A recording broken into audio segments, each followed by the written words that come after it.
Thank you so much. So today I'm going to be talking about a project that I and several others have been working on over the last year. It's called the Open Money Initiative. And we'll be talking about Venezuela. Elaine already touched on some of the topics surrounding cryptocurrency in Venezuela, so that was a great intro for those of you who are here for that. We'll be taking a slightly different approach and looking at what's going on the ground in Venezuela and how people are hacking money systems today. Now, I feel like I should mention, I am not, as you can probably tell, Venezuelan myself. One of my brilliant co-founders, Alejandro, is Venezuelan. But I want to mention how I got here and how I got interested in this. It goes back to my first job out of college, which was on Wall Street. I was trading emerging markets, debt, and derivatives. I was trading Latin American sovereign debt in particular. So Venezuela, Argentina, all of these countries, many of which have sort of problematic or closed economies.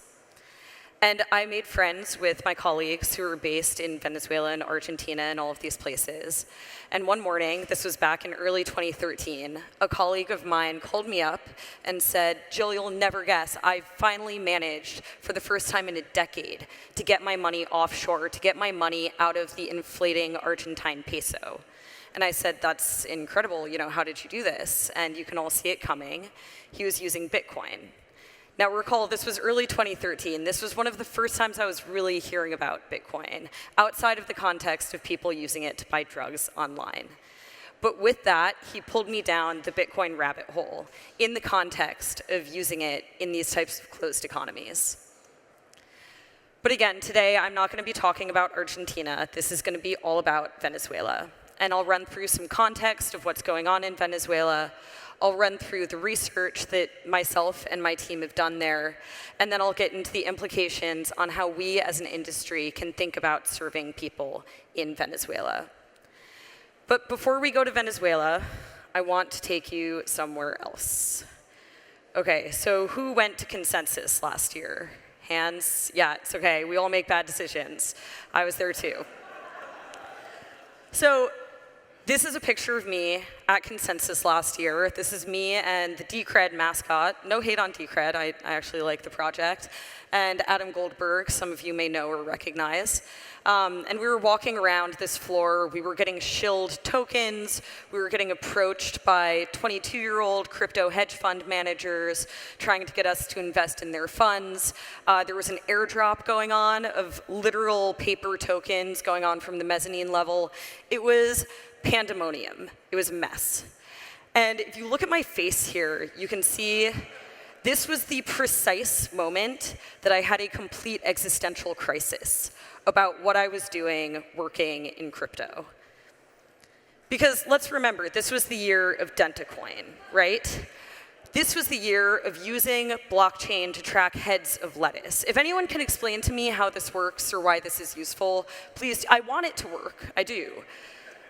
And most of all, this was the year of everyone getting hilariously rich. Now, the second half of this sentence probably doesn't apply to most of you in the audience. I'm sure you were all getting hilariously rich, too. But the point is, I was getting disillusioned, because this is not why I got into crypto. This is not why I got interested in Bitcoin in the first place. And so I did what I always do when I start to have these types of doubts about cryptocurrency. I went back and I reread the Bitcoin white paper. And I was rereading the Bitcoin white paper, and I was starting to feel a little bit better about life. Okay, there's real innovation here. There's something that we can do today that we couldn't do before. And I started to go down this hole of rereading some of Satoshi's original writings. Credit to the Nakamoto Institute, who make these all available and very easy to find online. And I came across this. So this was an email written by Satoshi way back in response to another email that was critiquing Bitcoin. And the critique summed up went something like, "You will not find a solution to political problems in cryptography." And Satoshi replies here. He says, "Yes, but we can win a major battle in the arms race and gain a new territory of freedom for several years." And that stood out to me, a new territory of freedom. And suddenly I remembered what my buddy in Argentina had said to me all those years ago about how he was using Bitcoin to get his money offshore, to get his money out of his inflating currency. He was using it as a new territory of freedom to which he could emigrate his financial life and emigrate it away from a system that was failing him. And so I came away from all of this reading, all of this kind of soul searching with this question. How might we find ways to make cryptocurrency useful to people in closed economies and collapsing monetary systems? And I was lucky enough to team up with a couple of other people over the following weeks and months who were asking the exact same question. But as we went, we realized that this question was still not good enough. Because it's not really about Bitcoin, it's not really about cryptocurrency. The real question that we wanted to answer was just how might we serve people in closed economies and collapsing monetary systems? And now I come at it through the Bitcoin, through the crypto lens myself, of course, but you can't go in to a problem situation with a hammer just looking for a nail, right? You have to go in humbly, and you have to learn from the people who are actually experiencing it, and only then can you say whether or not the tool that you have is right for the situation. And so that brings us back to Venezuela, which is arguably the most closed economy and the most collapsing monetary system in the world today. So Venezuela, the situation there today is the result of many different factors. I'll only touch on a few, but there's a lot of reading that you can go and do after this if you're interested. One factor that has caused the situation in Venezuela is that it's a petrostate. Many people don't realize that back in the 1950s, Venezuela was one of the richest economies in the world due to its oil reserves. But in 2014, the price of oil crashed from $100 a barrel to $40 a barrel. And now Venezuela was living under a socialist regime, it still is, and suddenly the coffers ran dry for all of those socialist policies. The situation in Venezuela is also the result of policies that strictly control what you can do with your money and what kind of money you can and can't use. So in Venezuela, you're only allowed, per the government, to use the bolivar. If you're caught with US dollars on you, you can be fined, you can be thrown into jail, etc. And you don't get to choose what you can do with your money. You can't move it freely in or out of your own currency, as I mentioned, nor can you move it freely in or out of the country itself. Now, it's also true that the United States and many other countries have sanctioned many of the government officials, the individuals, who are part of the Venezuelan regime, and they've also stifled the government's own ability to access funding. But I don't want to get too much into how Venezuela has gotten where it is. I want to focus on the present. What does it look like today? And what it looks like today is this. Venezuela is predicted this year to experience 10 million% inflation. 10 million%. We complain if inflation ticks up above 2. In Venezuela, you can't set your price in dollars, as I mentioned. You don't get to choose what type of currency you use, even if you can find a way to get access to it. You can't move your money in or out of the country. When I say this, I mean it very literally. Western Union does not exist in Venezuela. This also means that Venezuela is experiencing severe shortages of foods, goods, services. And finally, it also means that Venezuela is experiencing severe price controls. So these were all things that my partners and I knew a year ago as we were looking at the situation there. But what we realized was that these high-level, these kind of macro data points, it's not good enough to think about how to design for the problems there. You have to actually go there. You have to actually meet with the people who are living this day in, day out. And now, we didn't go to Venezuela ourselves. There's not even a US ambassadorial presence left there. It's extremely dangerous. But we did the next best thing, which was to go to the border. We went to Colombia. We spent time in 2 of the major cities in Colombia, where if you just walk around, because of the refugee crisis coming out of Venezuela, every 3rd person you meet is a Venezuelan. And then we went to the border itself. And we started to answer these questions of what does this actually look like on the ground? What does 10 million% inflation actually look like? Well, I'll tell you. It means that if you're a shopkeeper, you're not going around daily and changing and updating your prices. You're going around hourly and doing that. What do the shortages look like? It means if you're a woman, there are no tampons. There are no tampons in the country. There's no toilet paper. It means that you use dish soap as soap on your body because you can't find regular body soap. And what do the price controls look like? We talked to a farmer who was growing coffee beans. He loved being a farmer. This was his lifeblood. But he abandoned his farm because he told us the stories of the National Guard coming to his farm when they caught wind that he was selling his coffee beans for a profit, and they beat him, and they threatened to rape his wife. And so he abandoned his farm because he would rather walk away from that, walk away from his land and his lifeblood, than sell at the prices that the government was mandating. And so we conducted these types of ethnographic interviews with people in all of these different locations. We also conducted a diary study where we asked people to document for us what their day-to-day lives looked like, and in particular, what their day-to-day lives around their financial health and their money looked like. And we also conducted a couple of what we call displacement exercises, where we challenged people to displace a given behavior. So one example for this room in particular, I think this will be of interest, we distributed Bitcoin to people, and we challenged them to go out and use it to buy a product or a good or a service, so that we could understand what the hurdles were. And these were not necessarily sort of crypto-native people. These were, in many cases, people who had only ever heard of Bitcoin. And following all of this data gathering, we came back home, and we did a lot of this. This is a small fraction of the Post-it notes that we had up all around these rooms, trying to make sense of this, trying to synthesize it. And I want to emphasize here, the work that we were doing, it's applied research, it's design research, it's product and market research. The first thing people ask me when I talk about this project is, oh, so what percentage of people in Venezuela are using Bitcoin? I haven't the slightest idea. Because in many cases, we're actually not looking for statistical significance. We're not looking for the hard and fast numbers at 10 million % inflation, is it 11? No, what we're looking for is in many cases actually the outliers, the people who are making it work, the individual experiences, and the human aspects of it, to derive insights, to understand how the narratives that we think we know are wrong, and then how we, as product developers, as technologists, as just people who want to help, maybe can start to help. And so we went in with all of these narratives in mind, some of which I've mentioned already, of what it's like to be in Venezuela. And over time, we debunked these. And so I'll run through a handful of these narratives for you now.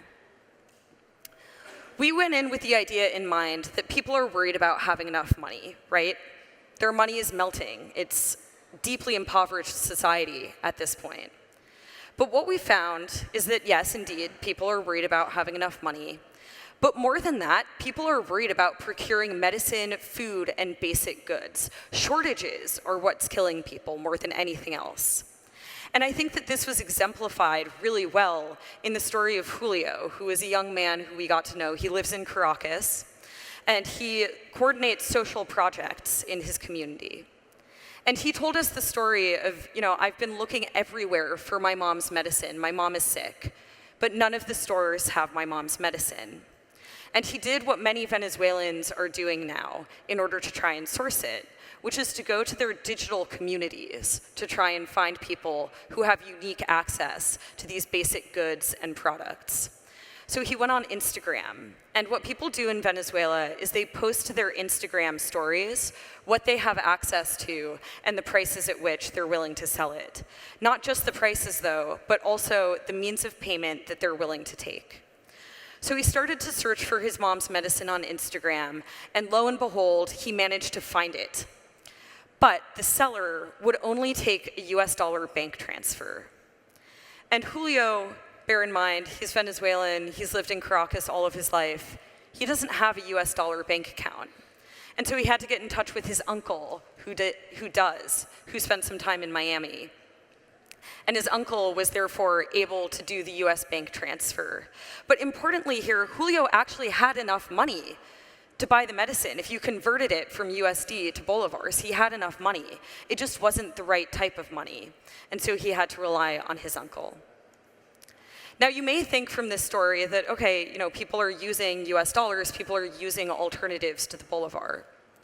And indeed, this was one narrative that we went in thinking, this is a great breeding ground for something like Bitcoin. People need any alternative to the bolivar in this situation. It's a failing currency.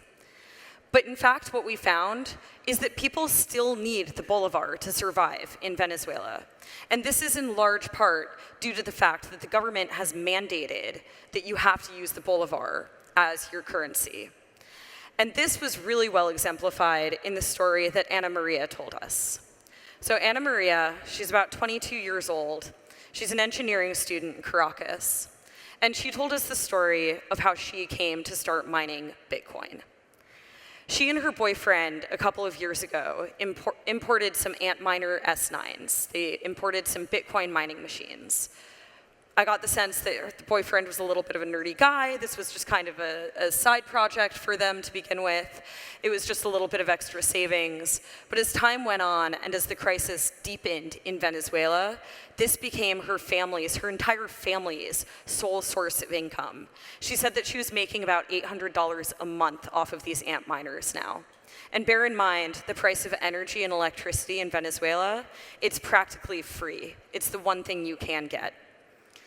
Now, she uses local Bitcoins, which is a peer-to-peer Bitcoin exchange, in a really unique way. And I want you to pay attention to this. She changes the Bitcoins to bolivars, and she deposits them in either her own bank account or in, oftentimes, her mom's bank account, because her mom is the one who does the shopping. Now, I can feel people in the audience kind of cringing here, right, of, oh my God, she's selling her precious Bitcoins for this, not just fiat currency, but a failing fiat currency, right? Why would you do that? Why wouldn't you just convince the merchant to take Bitcoin? Well, you can't. Everything still runs on the bolivar. But what local Bitcoins enables her to do is cash out at exactly the moment, oftentimes as she's waiting in line at the movie theater or the grocery store. So she's not holding the inflating currency for a single second longer than she has to. Another narrative we went in with is this narrative that people are starving. And indeed, people are starving. The humanitarian crisis in Venezuela is of epic proportions. People are starving, but the restaurants, and in particular the high-end restaurants in Caracas, are actually still full. There are still people who are thriving in Venezuela. Now, how are they doing this? Well, we talked to this gentleman, Guillermo, who is an investor. He's a member of the sort of elite in Venezuela. And he told us, yes, high inflation has created poverty amongst millions in his country. But high inflation has also made a lot of millionaires in Venezuela, because what he and his friends do is they go to the banks, and the banks still have to give out loans. According to the government mandate, the banks still have to give loans. And they'll take out massive loans and buy property and buy hard goods with them. And then remember, the currency is inflating, and so the value of the loans is going to zero. They're printing money with these loans. But then he tells us, I'm one of the lucky ones. He was self-aware about this. I have access to US dollars, and even my maid wants US dollars. But she's not gonna go out and spend them. She'll ask to keep them at my house for safety reasons. And then days or weeks later, she'll come back and say, okay, buy back the dollars from me so I can cash out into bolivars. But this is truly a tale of two different Venezuelas that we're talking about here. Now, remember, the use of US dollars, the access to US dollars even, that's illegal in Venezuela. And so another narrative that we went in with was this, that, okay, the police are enforcing Venezuelan law. And that's a big problem for people, because in order to survive there, you have to break the law, right? But what we found is that there is no law in a place like Venezuela right now. Rule of law is out the window. And it's often the police actually breaking laws and rules and codes of conduct themselves. Because it's important to bear this in mind. This is not just a tale of the good guys and the bad guys. The police are often just as desperate as anybody else to bring home food and money and feed their children. But so this was really exemplified in a conversation we had with Lorena. She's 48 years old, she's a baker. She used to bake cakes and cookies in Venezuela, and then as time went on, there was no demand for that, so she switched to baking baby food. She's since moved to Colombia to try and find a way to make more money for her family. But she travels back and forth very frequently from Colombia to Venezuela. And she described that process to us of going back and forth. She says, the border guards are thieves in uniform. They'll check everything, garment by garment. It can take over 2 hours. But she gets this little smile on her face as she says this, I outsmart the guards when I go back and forth. I put money everywhere, and she gets her shoe up on the table. And she flips down the sole of her shoe, and she shows us, I stick cash in the sole of my shoe. I stick it in my bra. And then this is her showing us how she sticks it in her hair bun, the places that the guards won't search. She says, I learned this from my friends back in Venezuela. I learned how to do this. And we all sit around and we laugh about it. Now, this is a brilliant hack by Lorena, right? And one narrative that we went in with was that once people find a hack like this, they can use that hack repeatedly, right? They found a way that works. But that's not the case, because as she told us, it depends on the guard. Every guard will check you differently. And so, in fact, what we found is that people have to repeatedly find new hacks over and over because the problems they're facing keep changing.